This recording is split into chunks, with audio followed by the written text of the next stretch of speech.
మిత్రులు నమస్కారం అండి. కొంతమంది మిత్రులు వాట్సాప్ ద్వారా కొన్ని డౌట్స్ నన్ను అడిగారు. అవేంటంటే, అన్నా ఈవీఎంలు హ్యాక్ అవుతున్నాయంట కదా, మరి 2019లో అలాగ అవ్వబట్టే ఫలితాలు తారుమారు అయ్యాట కదా, జగన్మోహన్ రెడ్డికి 151 వస్తాయని చెప్పేసి ఊహించలేదు. అంటే మెజారిటీ వస్తుంది, గవర్నమెంట్ ఫామ్ చేస్తారని అందరూ చెప్పారు, కానీ ఆ స్థాయిలో వస్తుందని ఎవరు ఎక్స్పెక్ట్ చేయలేదు. అది ఈవీఎం హ్యాక్ చేయడం వల్లే అయిందంట కదా.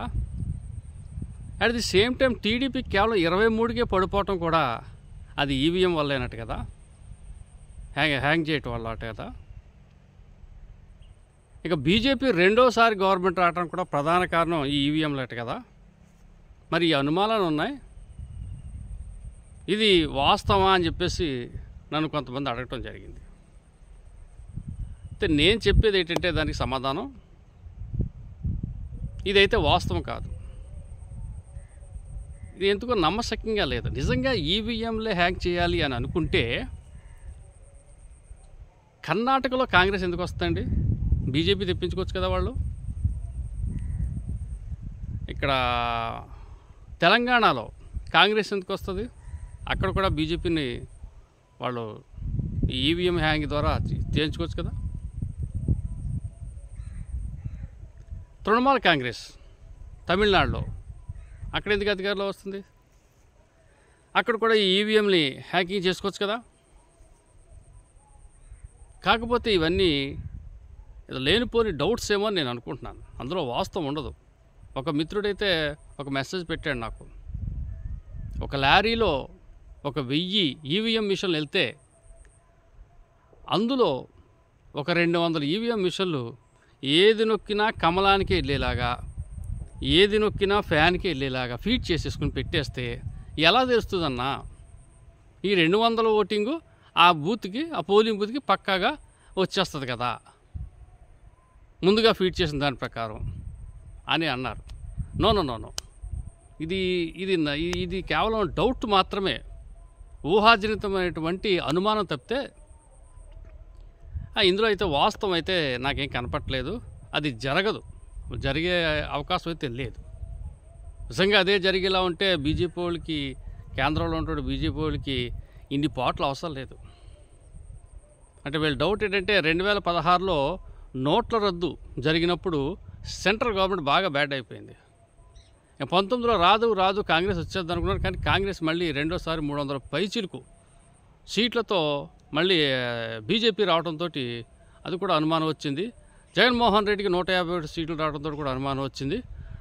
చంద్రబాబు నాయుడు గారికి కేవలం 23కి పడిపోవడం కూడా ఒక అనుమానం వచ్చింది. ఇవేమి ఈవీఎంల హ్యాకింగ్ అయితే కాదు అని నా అభిప్రాయం. తర్వాత ఇంకొక మిత్రుడు ఒక డౌటు, ఒక్కడే కాదు 4-5 అడిగారు నన్ను. ఈ ఎలక్షన్లో వైఎస్ఆర్సీపీ విపరీతంగా డబ్బు ఇచ్చే ప్రయత్నం చేస్తూ ఉంది. ఓటుకి 5,000 నుంచి 20,000 దాకా ఇస్తారట కదా. ఇలా ఇచ్చుకుంటూ పోతే, ఈ సాంప్రదాయాన్ని ఇలా పెంచుకుంటూ పోతే సమాజంలో సరైన వ్యక్తిని ఎక్కడ ఎన్నుకుంటాం? డబ్బున్నవాడే కదా ఎమ్మెల్యే అవుతాడు.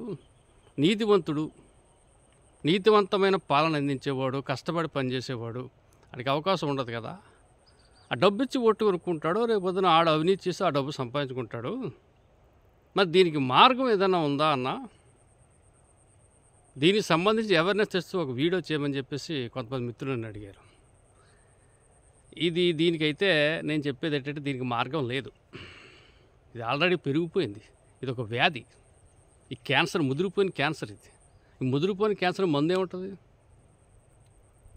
మందు లేదు. ఎందువల్లంటే దీనికి కారణం అభ్యర్థి కాదు, రాజకీయ పార్టీలు కాదు, ఓటరే. ఖచ్చితంగా ఓటరే కారణం. ఆ ఓటర్ ఏం చేస్తాడు? ఏదైనా ఒక క్యాండిడేట్, వాడు మామూలుగానే వస్తాడు క్యాండిడేట్ ముందు ఆ గ్రామానికో ఆ నియోజకవర్గానికి ప్రచారం నిమిత్తం. సార్ నాకేమిస్తారు సార్? మాకు 100 ఓట్లు ఉన్నాయి మా పేటలో, మా కుటుంబంలోనే ఒక 25 ఓట్లు ఉన్నాయండి, మా అన్నదమ్ములు మా ఆయన్ని. మరి మాకు ఎంత ఇస్తారు? పలానా వాళ్ళు ఎంత ఇస్తానని ఇస్తారు. ఇలాగా ముందు వాళ్ళు ఒక ప్యాకేజ్ వాళ్ళు మాట్లాడేసుకుంటున్నారు. ఈ మధ్యకాలంలో ఇదే జరుగుతుంది. మేము ఏదైనా సర్వేలకు వెళ్ళినప్పుడు కూడా మమ్మల్ని ఆ క్యాండిడేట్కి సంబంధించిన వ్యక్తి అనుకుని, సార్ మీ క్యాండిడేట్ ఎవరండి, టీడీపీయా వైసీపీయా, ఏమైనా ఇస్తారండి మాకు డబ్బులు, ఇలాగ అడుగుతున్నారు. సో ఇది కూడా ఒకప్పుడు తక్కువ రేట్లో ఉండేది. వీళ్ళు కూడా ఈ రేట్లు పెంచుకుంటూ పోయారు. వీళ్ళు తెలిసిపోతున్నాయి సోషల్ మీడియా ద్వారా. ఆ క్యాండిడేట్కి 10 కోట్లు ఎంతో ఇచ్చిందట కదండి పార్టీ ఫండ్. ఏం చేసుకుంటాడు, ఇంట్లో పెట్టుకుంటాడు ఏంటండి, మాకు పంచమనండి. రేపు నగ్గేగాడు దొరుకుతాడు ఏంటండి, మాకు ఆయన చేస్తాడు ఏంటండి, ఏది ఇచ్చినా ఏది పెట్టినా ఇప్పుడే, తర్వాత ఈ 5 ఏళ్ళాడు మాకు కనపడ్డని చెప్పేసి ఈ వాటర్ గట్టిగా చెప్తా ఉన్నారు. కానీ ఈ అవినీతి రహిత సమాజాన్ని తీసుకురావాలంటే చాలా కష్టపడాలి. ఎక్కడో ఎందుకండి, అరవింద్ కేజ్రీవాల్ గారు ఆమ్ ఆద్మీ పార్టీ ఎందుకు పెట్టాడైనా, అవినీతి నిర్మూలన కోసం పార్టీ పెట్టాడు. అన్నా హజారేతో ఈ లోక్పాల్ బిల్లు కోసం ఆయన పోరాటాలు చేసి ఉద్యమాలు చేస్తే, అన్నా హజారేతో కలిపి ఉద్యమాలు చేస్తున్న సమయంలో ఆయనకు ఒక ఆలోచన వచ్చింది. ఈ అవినీతి నిర్మూలన అనేది ఈ ఉద్యమాల ద్వారా మనం చేయలేము, రాజకీయంగా మనం చేయొచ్చు, దీనికి రాజకీయ పార్టీయే సరైన వేదిక, సరైన పరిష్కారం అని చెప్పేసి ఆయన ఒక ఆమ్ ఆద్మీ పార్టీ పెట్టి అప్పట్లో ఢిల్లీలో షీలా దీక్షిత్ని ఓడించి ఈయన ముఖ్యమంత్రి అయ్యాడు. మరి ఇప్పుడు అదే అరవింద్ కేజ్రీవాల్ అవినీతి కేసులో ఇరుక్కుని తీహార్ జైలుకి వెళ్ళిపోయాడు. ఆయన అంటే పదవి వచ్చి అధికారం వచ్చి ఆ సీట్లో కూర్చుందని వాళ్ళ మైండ్ సెట్ మారిపోతుంది, డబ్బు మీదకి వెళ్ళిపోద్ది వాళ్ళకి. అఫ్కోర్స్ నిజాలు తర్వాత తెలుతాయి, కానీ ప్రస్తుతానికి అవినీతి ఆరోపణలో కేసులో ఇరుక్కున్నాడు, తీహార్ జైలుకి ఆయన సాగనంపేశారు. మరి అలాగే మన రాష్ట్రంలో చూసుకుంటే జనసేన అధినేత పవన్ కళ్యాణ్ గారు, ఈయన మహానటుడు, పెద్ద మెగాస్టార్కి బ్రదరు, ఈయన ఒక పవర్ స్టార్, ఈయనకున్న క్రేజ్ అంతా ఇంత కాదు. మరి ఈయన 2019లో మేము నోటికి ఓటు ఇవ్వం, ఎవరికి మందు ఇవ్వం, మా ఆశయాలు అర్థం చేసుకుని మా ఆశయాలు మా సిద్ధాంతాలు నచ్చిన వాళ్ళు మాత్రమే మాకు ఓటు వేయండి అని చెప్పేసి ఆయన 2019లో డైరెక్ట్గా చెప్పాడు. కానీ అదే పవన్ కళ్యాణ్ 2024 వచ్చేసరికి క్యాండిడేట్ దగ్గర ఎంతో కొంత డబ్బు ఉండాలి, డబ్బు లేకపోతే పని అవ్వదని చెప్పేసి ఆయన కూడా డబ్బు కోసం మాట్లాడే సందర్భాలు ఉన్నాయి. అసలు ఈ నోటికి ఓటు అనేది ఎలాగా అలవాటైందో తెలుసా? ఇది అలవాటు చేసిన వ్యక్తి ఎవరంటే చంద్రబాబు నాయుడు గారు. పూర్వం ఎవరో కూడా నాయకులు ఏమి ఇచ్చేవారు కాదు, మహా అంటే తెల్లారితే ఎలక్షన్ అనగానే ఎప్పుడో ఆ గ్రామంలో ఉమ్మడి భోజనాలు పెట్టేవారు, ఉమ్మడి బంతి పెట్టేవారు, అందరూ కలిసి భోజనం చేస్తే క్యాండిడేట్ వచ్చి దండం పెట్టి వెళ్ళిపోయేవాడు. ఆ భోజనాలు కూడా ఆ ఊళ్ళో ఆ క్యాండిడేట్కి సంబంధించిన వ్యక్తులు ఒకళ్ళు బియ్యం ఒకళ్ళు ఉప్పు పప్పు ఇచ్చి వంట చేసి పెట్టేవారు. 1995 ఎన్నికలు, 95లో ఎన్నికల్లో నవంబర్ నెలలో జరిగినప్పుడు దివంగత నందమూరి తారక రామారావు గారు బతుకున్న సమయంలో ఆ ఎన్నికలు మ్యాక్సిమం డీల్ చేసిన ఎవరంటే చంద్రబాబు నాయుడు గారు ఆ పార్టీలో ఉండి. అప్పుడు పల్లెటూళ్ళలో ఎవరు ఓటైనా వచ్చేవారు కాదు, వాళ్ళ కూలి 30 రూపాయలు 40 రూపాయలు ఉండేది, వాళ్ళ కూలి పనికి వెళ్ళిపోయేవారు. వాళ్ళ కూలి నుంచి ఇంటికి వచ్చేసరికి 6 గంటలకు వచ్చేవారు, 5 గంటలకు 5:30కో కట్టేసేవాడు, ఇది పోలింగ్ బూత్ కట్టేసేవాడు. అతను పొద్దుటే ఓటేయాలంటే పెద్ద క్యూ ఉండేది, పనిలో పోయేవాడు, సాయంకాలం ఇంటికి వచ్చేటప్పటికి పోలింగ్ బూత్ కట్టేస్తే పెద్ద లైట్గా తీసుకునేవాడు, ఈ ఓటు కోసం వెళ్తే నాకు ఆ 50 రూపాయలు కూలిపోద్దనేవాడు. ఇది గమనించిన చంద్రబాబు ఏం చేశాడంటే, ఇటువంటి వాళ్ళందరికీ రోజు ఒక 50 రూపాయలు ఇవ్వండి, పోలింగ్ నాడు ముందు రోజు ఇచ్చేయండి, సాయంకాలం వాడు పనిలోకి వెళ్ళటం మానేస్తాడు, ఆ 50 రూపాయలు ఎప్పుడైతే ఇచ్చామో మనకే ఓటేస్తాడని చెప్పేసి ఒక 50 రూపాయలు ఇవ్వటం అలవాటు చేశాడు ఆయన. ఆ విధంగా ఆయన ఓటింగ్ పర్సంటేజ్ పెంచుకుని టీడీపీకి ఓటు వేయించాడు. అప్పుడు 50, ఇప్పుడు ఆ 50 ఆ స్థాయిని బట్టి 10,000 అయింది, ఒక చోట అయితే 15,000 అవుతుంది. ఇప్పుడు ఏంటంటే కొన్ని టైట్ ఉన్న కాకినాడ సిటీ లాంటి ఏరియాలో, పిఠాపురం లాంటి ఏరియాలో, మంగళగిరి లాంటి ఏరియాలో, కుప్పం లాంటి ఏరియాలో కూడా ఓటుకి 15,000 నుంచి 20,000 దాకా ఇస్తారని చెప్పేసి కూడా ఒక ప్రచారం అయితే నడుస్తూ ఉంది.